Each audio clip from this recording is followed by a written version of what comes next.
老宋头每次聊起福宝、瑞宝和辉宝身上的光泽，就会变得暗淡，这让主持人听了都不自觉地赞叹道：“福宝实在太优秀。” 후宝언니 너무 월등했어。老宋头骄傲地表示，福宝当年的体重是 top 级的存在，自己从福宝几十克一直爆到了55公斤，也就是110斤，这难道就是白月光的杀伤力吗？瑞宝、辉宝现在才80斤不到，老宋头就已经不想抱着下班了，难怪瑞宝和辉宝都不爱给老宋头好脸，老宋头偏爱的太明显。老宋头还讲，虽然抱福宝回家是个体力活，很累，但自己感觉很幸福。同时还很享受那个瞬间。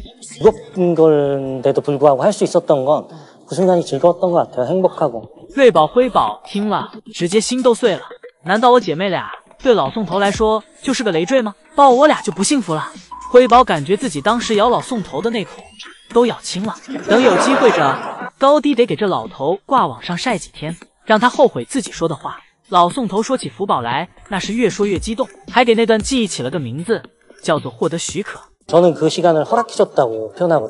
这个名字的意义是自己获得了爱宝的许可和认可，因为在野外，大熊猫妈妈会无时无刻的将孩子带在身边，不会轻易给孩子丢下。而爱宝丢下福宝自己回家，这让老宋头感受到了爱宝对自己的信任，也就是老宋头得到了爱宝的许可，所以被称为获得许可时光。这肉麻的话，主持人听得鸡皮疙瘩都起来了，直接大胆地问老宋头，在外面抱妻子的时候。是不是也会先去得到岳父的许可？ 그러면은 혹시 댁에서 와이프분 안을 때도 장인어른께 허락받고 아니요. 그 집은 그러지 않죠. 이미 사인을 하신 거예요. 觉一醒就开始喂你的爱宝，这辛苦的模样又给江爷爷看得心疼了，夸赞着爱宝是最伟大的母亲。同时，爱宝这可爱的模样让江爷爷在一旁噎啵个不停。爱宝喂奶时慢慢躺了下来，因为起太早了。爱宝这时还没有完全醒过来，得空就需要再眯一会儿。给姐妹俩喂饱后，爱宝早上的带娃任务便完成了。爱宝自己率先来到园区，先是到了饮水盆前润了润嗓子，然后紧接着来到了室外园区，一边吃着窝头，一边享受着凉爽的清晨。天气变凉爽后，爱宝的饭量也是越来越好了。这次江爷爷直接砍了一根新嫩的大竹子，放在了爱宝身旁，让爱宝吃个够。而隔壁的乐宝这时也来上班了。乐宝跟爱宝一样，早上上班先去室外园区呼吸一下新鲜空气。秋日里的乐宝看上去更加帅气了，皮肤又亮了一个度。最后是姐妹俩上班就开始黏着圣熙姨母。姨母今天戴的发卡很吸人眼球，还是福宝图案的。圣熙阿姨在小亭子上陪姐妹俩玩耍时，瑞宝这里悄悄盯上了姨母的麦克风，趁姨母不注意，一下就给姨母的麦克风咬住了。这个可给圣熙阿姨吓坏了。好在瑞宝尝了一口，发现不是苹果味的后，便立马吐掉了。姐妹俩开始在圣熙姨母身边争宠。瑞宝看到姨母跟妹妹玩，自己直接将身体完全交给了姨母。姨母害怕瑞宝摔下来，立马伸手扶住瑞宝。瑞宝现在的花样也是越来越多了。圣熙姨母离开后，姐妹俩又去到了爱宝身边折腾。硕大的园区，姐妹俩偏要在爱宝身后打闹。爱宝看着姐妹俩这样子，只剩叹气了。老宋头真是一刻不闲，这是又给瑞宝、辉宝添置新家具了。只不过老宋头还想玩点神秘，表示新家具下周才会跟大家见面。老宋头休息了2天回来就放大招，这让姨姨们直接给老宋头夸完了。老宋头录完开场白，来到园区接姐妹俩下班。老宋头看到了湿乎乎并且身上沾满青团的辉宝，老宋头扒开辉宝的毛发，展示了一下辉宝毛发的妙。姨姨们想问老宋头，一点都不去想辉宝这身上的水是哪来的吗？没考虑过是在爱宝的小便里打滚了吗？姐妹俩回到家后，老宋头开始给姐妹俩喂奶。辉宝这吃饭姿势有点奇特呀。辉宝真是不管是在室外还是室内，镜头前还是镜头外，都不放过整活的机会，天生搞笑圣体。一会吃完奶的辉宝爬到了栅栏上。辉宝喜欢俯视饲养员们，只不过这里老宋头一心想要检查一下辉宝的牙齿发育成什么样子了，但辉宝还在回味自己刚才盆奶的味道，根本不给老宋头机会。上周老宋头用苹果吊熊下班的方式玩上瘾了，这周老宋头忍不住又玩了一次，看到小苹果的辉宝觉都不睡了，着急的从树上滑了下来。不过辉宝有了上次的前车之鉴，学会撒娇了，躺地上让爷爷给自己小苹果，表示不给自己小苹果自己就不回去。但老宋头完全不配合，带着小苹果就走。辉宝无奈只能妥协，不过好在老宋头言而有信。辉宝在走到通道里后，如愿以偿的吃上了小苹果。爷爷安装上这个独木桥后，姐妹俩现在可有的玩了，跟他老爹喜爱他那猫爬架一样了，在小独木桥上不想下来，各种姿势，各种摆弄。现在每天追着下班的只有爱宝了。爱宝今天下班回家时，在通道门口喊了半天，但奶爸迟迟没有开门。爱宝走到了饮水盆喝了点水，然后又走去了通往室外的门口，想着奶爸难道是想让自己去室外吗？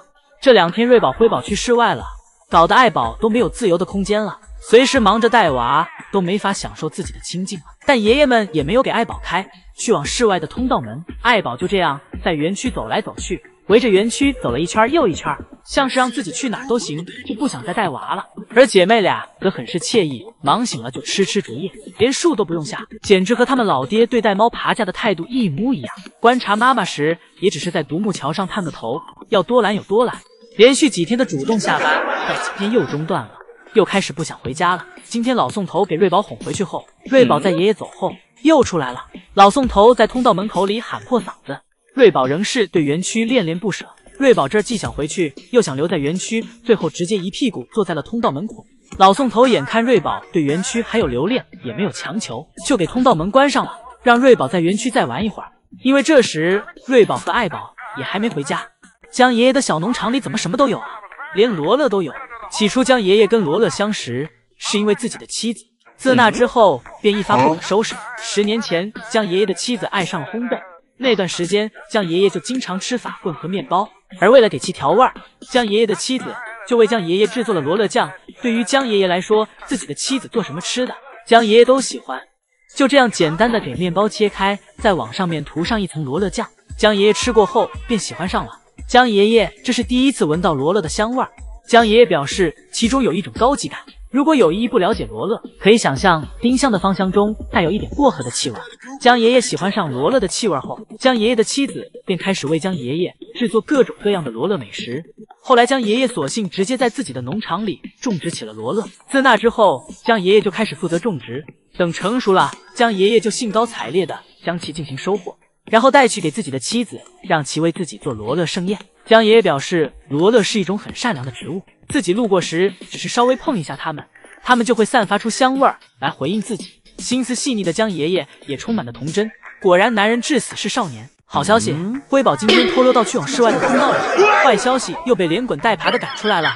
宝家不养闲人，一大早姐妹俩就开始整活，一个废爷爷，一个废妈妈。自从昨天老宋头承诺10月份就会带姐妹俩去室外后，姐妹俩就激动坏了，毕竟离10月只有2天了。姐妹俩迫不及待的想解锁新地图了。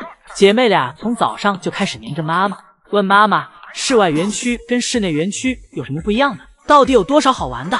爱宝哄着姐妹俩，让姐妹俩淡定一点，要像她隔壁的爸爸一样。而如果想知道室外园区有什么好玩的，这要问他们的大姐姐胡宝，胡宝会告诉他们室外可以采果，室外有许多新鲜的竹子等着你们去采摘。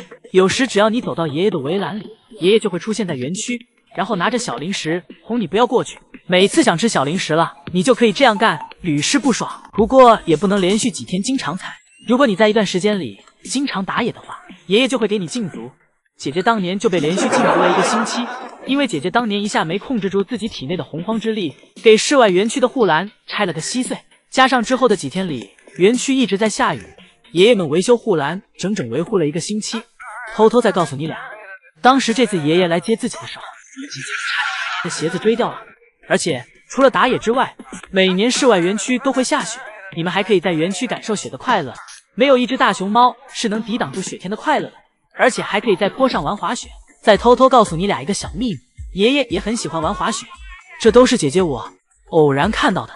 以前爷爷还给咱那笨蛋老爹制作了一个雪城堡呢，你们等到时候跟爷爷撒娇，也让爷爷给你治。